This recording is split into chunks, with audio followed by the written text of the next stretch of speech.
In letter 2, we are going to start to see one of the themes of Frankenstein appear, and that is the idea of isolation and the loneliness that comes along with isolation. Letter 2 is again from Robert Walton to his sister Margaret Saville. And you can see there it says to Mrs. Saville, England, and then he has said that it's from Archangel, March 28th, 1700 and something. So he has made his way from St. Petersburg now to Archangel. How slowly the time passes here, encompassed as I am by frost and snow. Yet a second step is taken towards my enterprise. I have hired a vessel and am occupied in collecting my sailors. Those whom I have already engaged appear to be men on whom I can depend and are certainly possessed of dauntless courage. He's moving forward towards his goal. He has a ship. He's starting to get sailors. So he has not set out to accomplish his goals yet, right? But he is on his way there. But I have one want which I have never yet been able to satisfy, and the absence of the object of which I now feel as a most severe evil. I have no friend, Margaret. When I am glowing with the enthusiasm of success, there will be none to participate in my joy. If I am assailed by disappointment, no one will endeavor to sustain me in dejection. So it's sad. He says, I'm living my dream. I'm working towards my goal, but the one thing I don't have is a friend. And that's hard. Okay, being isolated, having no one you can confide in. His family is clearly back in England. He's all alone out here in Russia. And he doesn't have a friend. He doesn't have anyone to help him out. I shall commit my thoughts to paper, it is true, but that is a poor medium for the communication of feeling. I desire the company of a man who could sympathize with me, whose eyes would reply to mine. You may deem me romantic, my dear sister, but I bitterly feel the want of a friend. I have no one near me, gentle yet courageous, possessed of a cultivated as well as of a capacious mind, whose tastes are like my own, to approve or to amend my plans. How would such a friend repair the faults of your poor brother? I am too ardent in execution and too impatient of difficulties. But it is a still greater evil to me that I am self-educated. For the first 14 years of my life, I ran wild on a common and read nothing but our Uncle Thomas's books of voyages. At that age, I became acquainted with the celebrated poets of our own country, but it was only when it had ceased to be in my power to derive its most important benefits from such a conviction that I perceived the necessity of becoming acquainted with more languages than that of my native country. Now I am 28, and am in reality more illiterate than many schoolboys of 15. It is true that I have thought more and that my daydreams are more extended and magnificent, but they want, as the painters call it, keeping. And I greatly need a friend who would have sense enough not to despise me as romantic, and affection enough for me to endeavor to regulate my mind. He's still talking about how he's isolated, how he's lonely.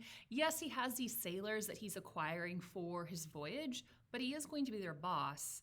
And on top of that, he is more educated than them. And so he wants someone that's kind of on the same educational level as him to have these conversations that you can have with someone like that. And he kind of puts himself down here because he says, I'm actually not that smart. I was self-educated. I didn't really go to the nicer schools like other people. But in fact, he is well educated. Look at how he's writing. He's clearly has a command of the English language. He's intelligent, he's well read. So he puts himself down there by saying that, but in reality, he is actually quite smart. And we also learn here in this paragraph that he is 28 years old.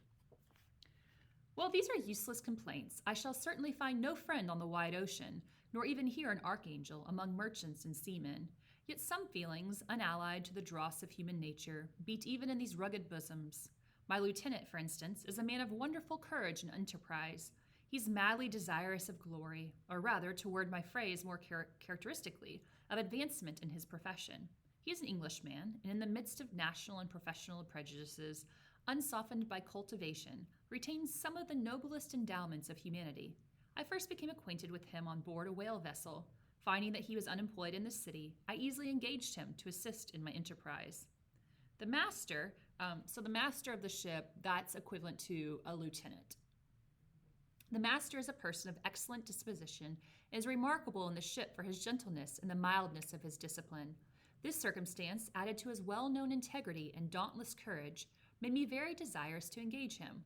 A youth passed in solitude, my best years spent under your gentle and feminine fosterage, has so refined the groundwork of my character that I cannot overcome an intense distaste to the usual brutality exercised on board ship. I have never believed it to be necessary, and when I heard of a mariner equally noted for his kindliness of heart and the respect and obedience paid to him by his crew, I felt myself peculiarly fortunate in being able to secure his services. I heard of him first in a rather a romantic manner, from a lady who owes to him the happiness of her life. This, briefly, is his story. So he's about to tell his sister the story of this lieutenant that he's hired to work on his ship. Some years ago, he loved a young Russian lady of moderate fortune, and having amassed a considerable sum in prize money, the father of the girl consented to the match. He saw his mistress once before the destined ceremony, but she was bathed in tears, and throwing herself at his feet, entreated him to spare her, confessing at the same time that she loved another, but that he was poor and that her father would never consent to the union. My generous friend reassured the suppliant, and on being informed of the name of her lover, instantly abandoned his pursuit. He had already bought a farm with his money, on which he had designed to pass the remainder of his life, but he bestowed the whole on his rival, together with the remains of his prize money to purchase stock, and then himself solicited the young woman's father to consent to her marriage with her lover. But the old man decidedly refused, thinking himself bound in honor to my friend, who, when he found the father inexorable, quitted his country, nor returned until he heard that his former mistress was married according to her inclinations. What a noble fellow, you will exclaim. He is so, but then he is wholly uneducated. He is as silent as a Turk, and a kind of ignorant carelessness attends him, which, while it renders his conduct the most astonishing, detracts from the interest and sympathy which otherwise he would command. So he tells this great story about this guy who gives up everything to help this woman be with a man that she loves. And then Robert Walton says, but, he's kind of like ignorant. He's not very smart. So it kind of dumbs down the whole story. That just shows you again kind of how snobby Robert Walton is, or perhaps sheltered he is, that he's not used to different classes of people and he thinks himself kind of superior to them. Yet do not suppose, because I complain a little, or because I can conceive a consolation from my toils, which I may never know, that I am wavering in my resolutions. Those are as fixed as fate, and my voyage is only now delayed until the weather shall permit my embarkation. The winter has been dreadfully severe, but the spring promises well, and is considered as a remarkable early season, so that perhaps I may sail sooner than I expected. I shall do nothing rashly. You know me sufficiently to confide in my prudence and considerateness whenever the safety of others is committed to my care. I cannot describe to you my sensations on the near prospect of my undertaking. It is impossible to communicate to you a conception of the trembling sensation, half pleasurable and half fearful, with which I am preparing to depart. I am going to unexplored regions, to the land of mist and snow, but I shall kill no albatross. Therefore, do not be alarmed for my safety, or if I should come back to you as worn and woeful as the ancient mariner. Right there, we have an allusion to the poem, The Rime of the Ancient Mariner, and we will be reading that poem in class together. So it is important to note this reference, and once you have read the poem, to then go back and see how this reference applies to the poem, because on your Frankenstein test, that will be a question. You will smile at my allusion, but I will disclose a secret. I've often attributed my attachment to, my passionate enthusiasm for, the dangerous mysteries of the ocean, to that production of the most imaginative of modern poets. There is something at work in my soul which I do not understand.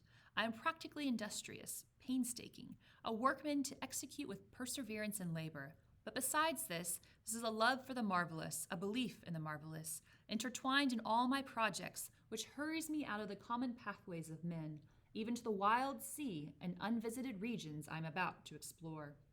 But to return to dearer considerations, shall I meet you again, after having traversed immense seas and returned by the most southern cape of Africa or America? I dare not expect such success, yet I cannot bear to look on the reverse of the picture. Continue for the present to write me by every opportunity. I may receive your letters on some occasions when I need them most to support my spirits. I love you very tenderly. Remember me with affection, should you never hear from me again. Your affectionate brother, Robert Walton. He's writing this letter to his sister. He knows this might be the last time he is able to ever communicate with her, because once he sets sail, when the weather gets a little bit better, who knows what might happen to him. He might never return from his voyage, so this is kind of his goodbye letter to his sister, just in case.